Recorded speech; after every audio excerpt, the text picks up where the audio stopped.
My name is Nick Goodall. I'm the Bard of Broadstairs. I'm the poet in residence pretty much this week. And here's the first question: what's the odd one out between Adele, Elvis Presley, and me? Adele is from Southampton. Oh, no, not the Dell of Southampton. No, that's football, I think. Yeah. Actually, what's the odd one between the Dell? It's much the same answer. We've all done residences, except they get paid millions and millions of pounds a night, and I get half a pint of rhubarb cider.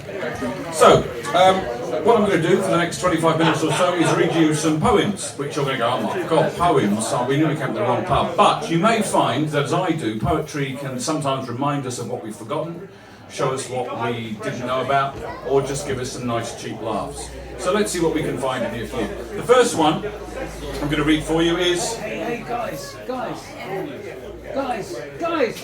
There's a man reading poetry down there. Anybody here heard of John Cooper Clarke? There you go. Do you like John Cooper Clarke?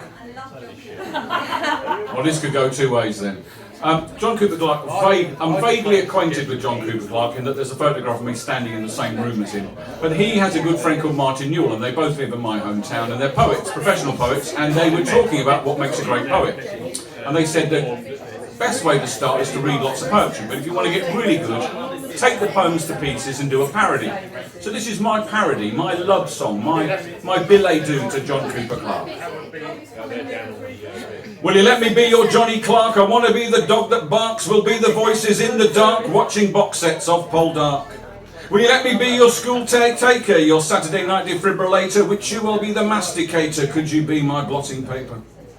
Will you be forever home and call, not text, it's called a phone. Expect to give the dog a bone. On your coffee, I'll be the phone. Will you react favourably, put the baton in boulangerie, read my poems out in threes, foreplay horizontally? Will you love me like a horse? I've got the house brand special sauce. Eat kimchi till my voice is hoarse. Our loving will be coarse, of course. Will you be my final date? I am implying mortal mate. Don't delay, don't hesitate. Might not be bad, might not be great. Will you listen to me moan on Mishi Shat? That bird has flown. I want to pack my dripping phone in your sack of sushi rice.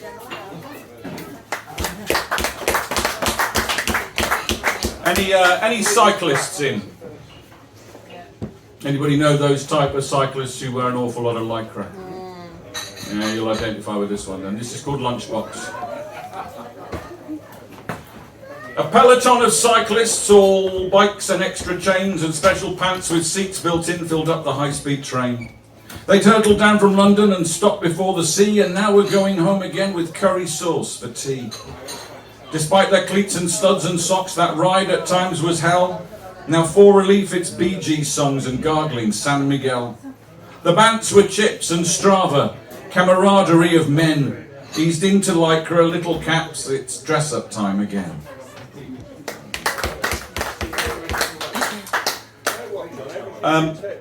There used to be a mass gathering, a huge tribal thing called the Thanet Beer Festival. And every April or so, 2,000 men principally would meet in Margate Winter Gardens and drink to the point of oblivion, which inexplicably they thought made them more attractive to women. I'm given to understand this wasn't always the case. This was written about watching one particular man enjoy his evening. He's knocking back another pint he doesn't want, an awful sight. He thinks that he will last the night. He won't, that's what his friends know. Now his jokes are getting louder, hopes his friends have got some powder. Really couldn't be more prouder as his bladder starts to blow.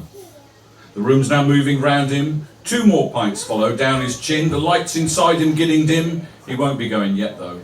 Oh, just one more, I'll get these all here, mate. No, go on, here's a score or anything but get some crisps. He drops his glass, falls on his arse, can't find his bus pass. I'm going home. Then in his chair, kebab in hair. He didn't pull, was just a dare, I didn't fancy her, no.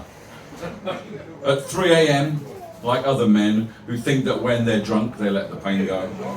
Remembers shouts and knockabouts and guts in doubt. He hates to get this low. He's reaching for a whiskey.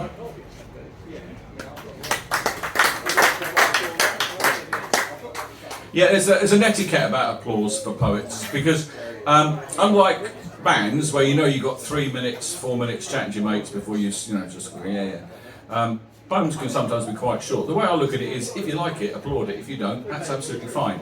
But just think of me weeping into my pillow all night.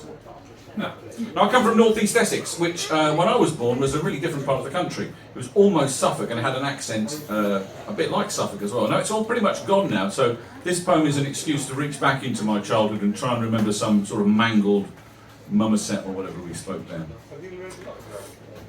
It's called Found Him Dead with an Acrobat. Twisted round her little finger, half a clown and part-time singer, high wire act, bit of a minger, ex-stunt double, Corporal Klinger. Found him dead with an acrobat, diclofenac spread round flat, duvet bunch round plates of meat, fish for dinner, special treat. This is what the paper spat. Found him dead with an acrobat. Hoping for a decent send-off, garage flowers, hacking cough, skin on eye, skin on fire, heart of ice. Try the rhubarb, really nice. Elephant tears, Dactari's trunk, gluten-free, still got him drunk. No one knew but no one asked, thought that he'd been played for laughs. Tried his best and failed at that. Ready reckoned, scored as twat. Didn't mean to hurt the cat. Found him dead with an acrobat. Found him dead with an acrobat. Went in first but last to bat. The dirty, rotten, stinking rat. Found him dead with an acrobat.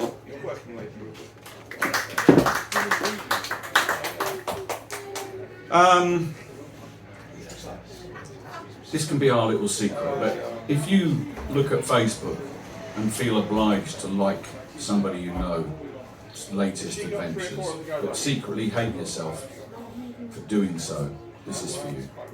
This is called Ask, Don't Tell. With 9 million stories in our city, I so hope that you don't share yours, hun. With such choice I don't know who to start with, but yours will not be the one. If you wait long enough, someone else will inquire about yours and be interested too, but my appetite's not liberal enough, so I'll leave all the details with you. Anyone like Pam Ayres? Yeah. Really? It's quite often a bluff question. People go, they look around and then they go, yeah. Well, I do. I've got a real soft spot for her. And I went to see her in a provincial theatre. And I was fascinated by the crowd. Let's put it this way, it made Broadstairs look like primary school in terms of age. I've never seen so many old people. And it had been delayed because of COVID, and there were blocks of seats that hadn't been taken up after they'd been reissued for a later date. This is called Ayers Rock. Through chilly drizzle midweek night, the patient came like me, for steaks at Cote, free parking and a little poetry. Trotted in the white tops, in beanies, perms the bald. I think I saw a brown syrup, what Cockney wigs is called. They'd come to hear a superstar who softly reassured her fans for years from near and far, from modern world inured. And at a desk, books piled on piles, her sacred words laid out, each signed with friendly loopy smiles, a guaranteed sellout. Teeth, her husband, platypus, the favourites ticked off done. She even rapped about a fox, they seemed to like that one. Moving slowly with the times as right left for the night, could they believe that midst her rhymes the blessed Pam said shite? She did.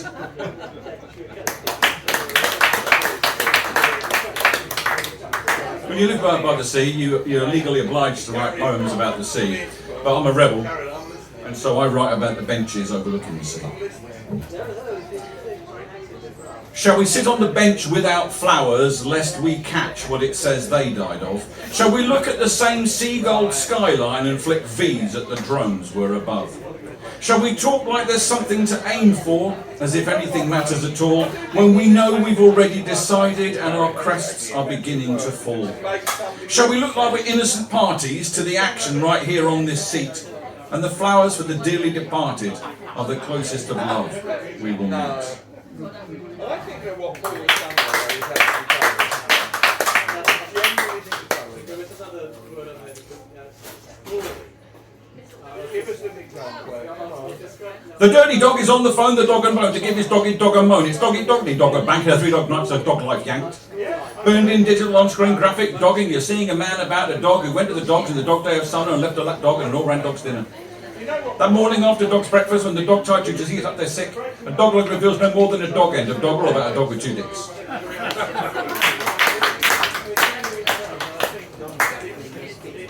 I've got this. We've got this scientific technique now called ripped up post-its, which is. I'm just going to share this with you. A stupid idea. It doesn't work. I do not want to die an old man's death. I want to die alive. The only fear I want to feel is the one on the thrill of the ride.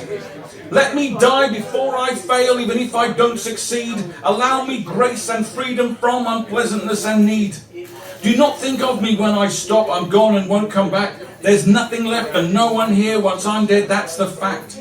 Do it now while I'm alive. Hate me, love me, cry.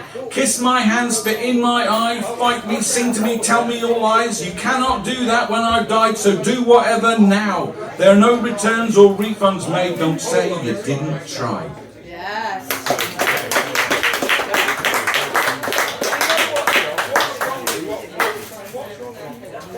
Anybody been in a fight, an argument with somebody, and they've exaggerated so much you've just felt really embarrassed by what they've said? Oh, good. This is called exaggerate your love. How many times did we fight last night? 15 billion times! How many times did you shout, I'm right, a million trillion times? How many times did I threaten to leave? I might, 1,000 zillion times! How many times did you put out the big light? Just once.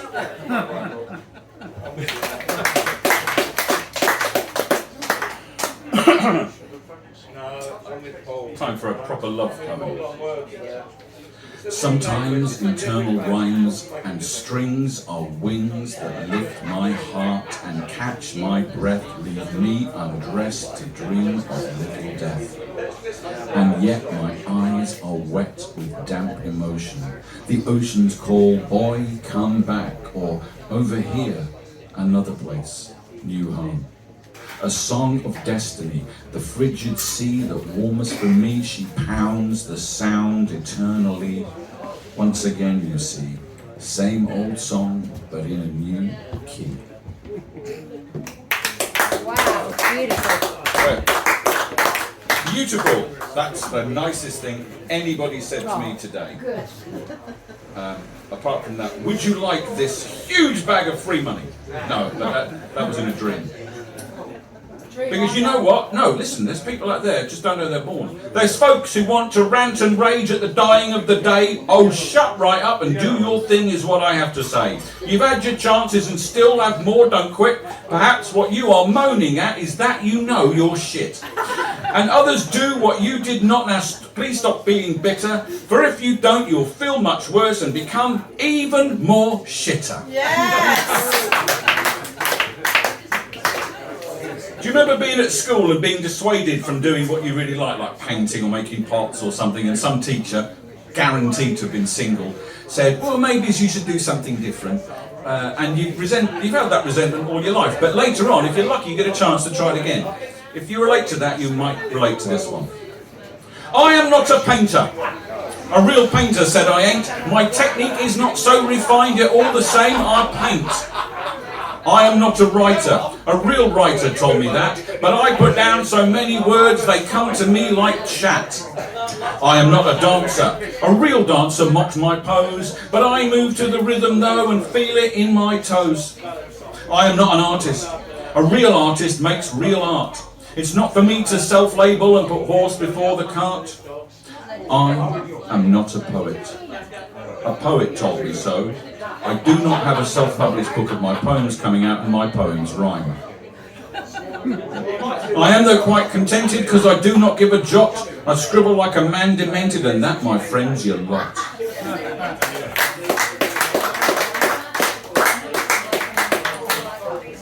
I was a rich woman's plaything. At the click of her fingers, I'd come. When she wanted to get my attention, she'd manoeuvre me under her thumb. I was willing to join in the action and would dance for amusements and mood, and if given a decent incentive, would trade for excitement. Quite rude. With a kiss is how she'd dismiss me, or perhaps more precisely a peck. With the promise of something vague later, then I'd healed up the holes in my neck. At the root of our trouble's money, but she had it and I never would. Though I had something else that she wanted, more than wealth is what I understood.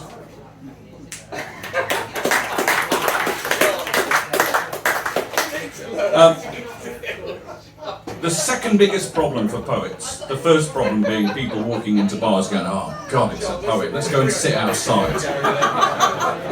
Or let's play with the traffic. Is if you write a poem, people, women, basically women go, is that one about me? The answer is no.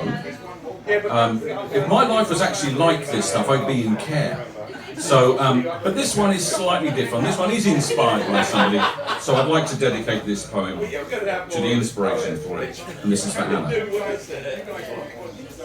Here's the thing. Your stuff, your things, they made me jealous. They each meant enough. In love, they were precious. Stories unfurled, they kept me home in our private world when I felt alone. Then, your stuff was you in detail when we were cuffed and I inhaled. Every atom, every novel humdrum thing, blessed girl from Chartham, you proudly wore my ring. It's not my stuff, but I will treat it like my own, though I know it's someone else's shit until you know it's time to let it go. I did not keep the note. She wrote it died in my sleep. Stoned in love, my throat was swift, too dry to weep. Here's the thing. When I woke, your stuff no longer mattered. The instant you woke and told me you'd been flattered.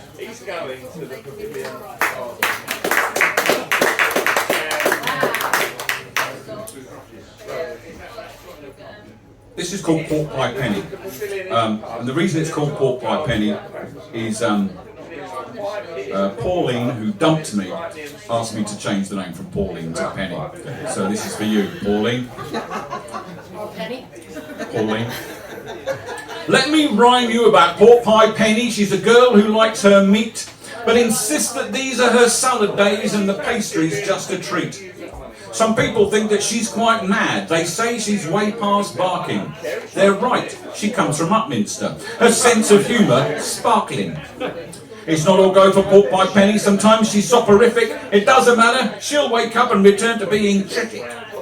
On Just 4 Coffees, Pork Pie Penny is everybody's tonic, but it must be said that laughs and snorts of that pork pie is quite ironic.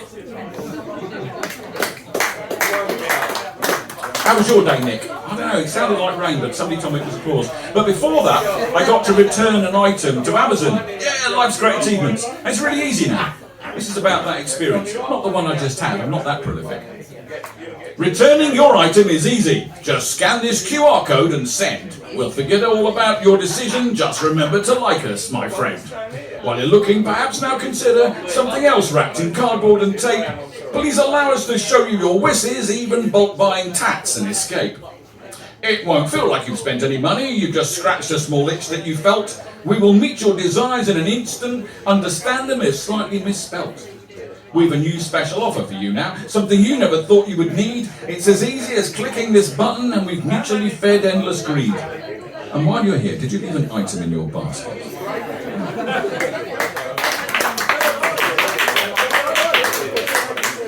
And do you want another love one? You all looked a bit like, oh, bless him. Yeah, sponsored by the council. This is a real sonnet, 3 quatrains and an heroic couplet at the end, the A, B, C, D, you're not interested in. Okay, so this is called sonnet number 1. That's the quality you're getting today. I do love you. I do not have more words. We are as one when in a quiet moment that reaches into where I'm less absurd. I do not know how to be more potent.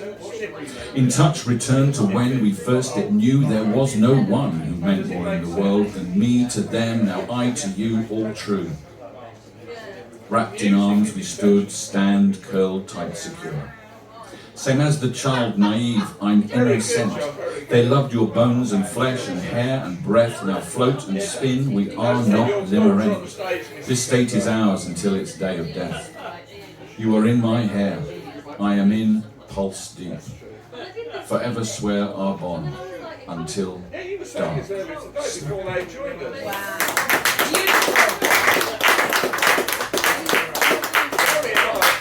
Another chance for you to confess. It's more like a workshop really than a gig, this one. So we're all friends here, and what happens in the chapel stays in the chapel, right? No. If we're honest with ourselves, we're not always very kind to other people, and sometimes when we meet them, we want to find out that actually, they're having a hard time with it because it makes us feel better. This is about that.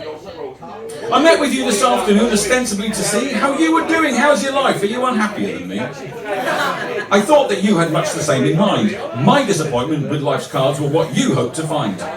It's why we fools use socials, to satisfy us that, compared to us, it's not so good, and on you, fate has shat.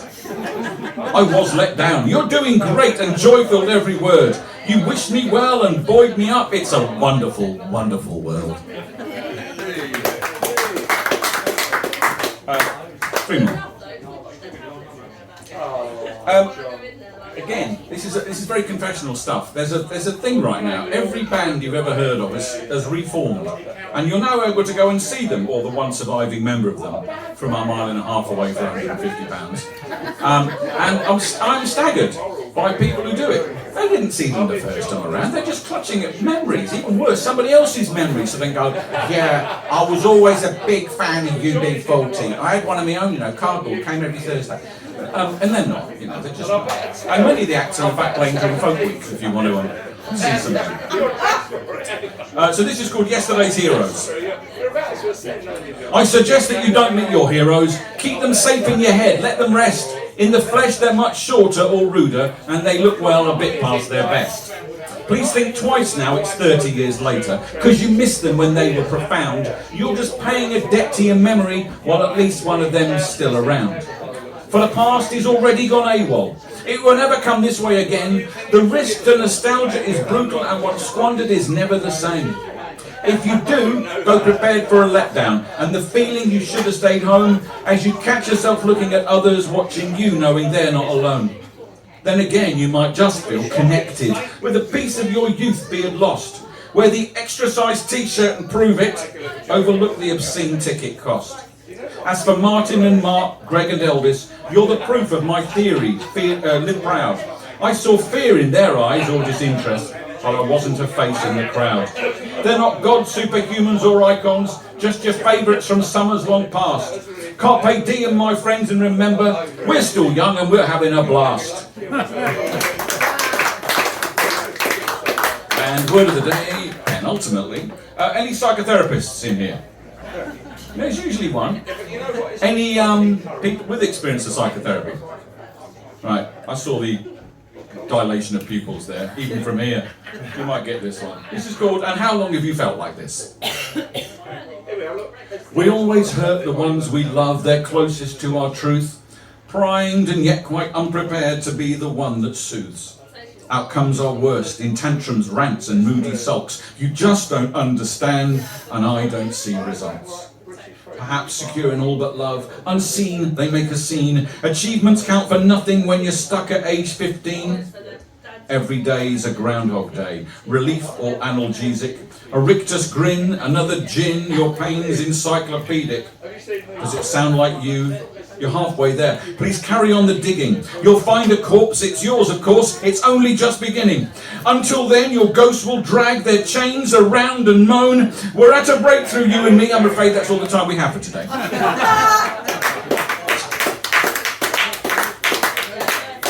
And finally, Esther. We're in a chapel, and there was a time this was the end of the world. And you couldn't get to it in less than a week. But now we've got this fantastic high-speed train service. And I'm going to offer up a prayer to it. Now, you know the words, and in fact, you even know the rhythm of the poem. But it's impossible for you to join in, so don't.